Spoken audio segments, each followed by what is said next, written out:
And we continue to delve into the issues outlined in the Integrity Commission report. It pointed to a company named Green Emerald, which is associated with millions of dollars linked to the Prime Minister. Now, where did the money come from and how are these companies funding their operations? The details from Andrea Chisholm. In Primetime News Tuesday, we told you about Positive Media Solutions Limited, a company linked to Prime Minister Dr. Andrew Holness and incorporated in October 2020. At the time, the company had 100 shares, 99 of which were held by Imperium, another company associated with Dr. Holness. In 2022, the shares were given to Andrew Matthew Holness, the son of the Prime Minister. So what is Positive Media and what does the company do? According to the Integrity Commission report, it manages the intellectual property of the Prime Minister's digital domain, such as social media accounts.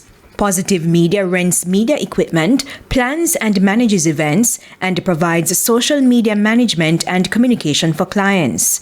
Such clients include the Positive Jamaica Foundation, also operated by the Prime Minister, West Central St. Andrew Trust, which bears the name of the Prime Minister's constituency, the Jamaica Labour Party, and another company called Green Emerald Trading.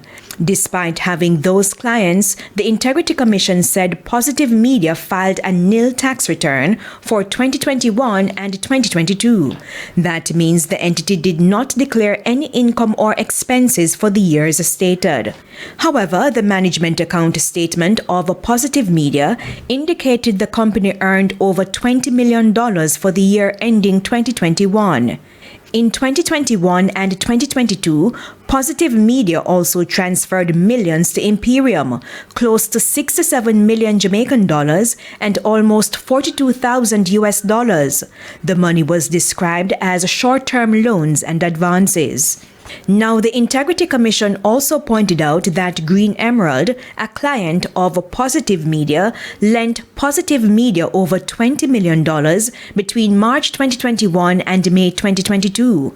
Positive Media paid back the money to Green Emerald by transferring money from Imperium. Another interesting tax development, Green Emerald also filed a nil tax return for 2021, and for its 2022 tax returns, it declared income of over $355,000.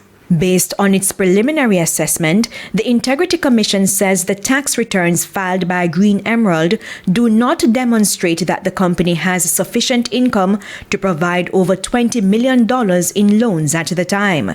It also raises serious concerns about tax compliance. However, the Integrity Commission admits a company may be in a position to offer loans, though operating at a loss.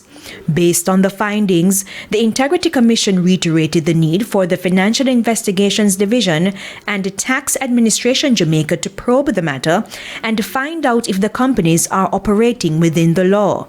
That's because there are questions about the income-generating capacity of the companies based on the money identified in their accounts.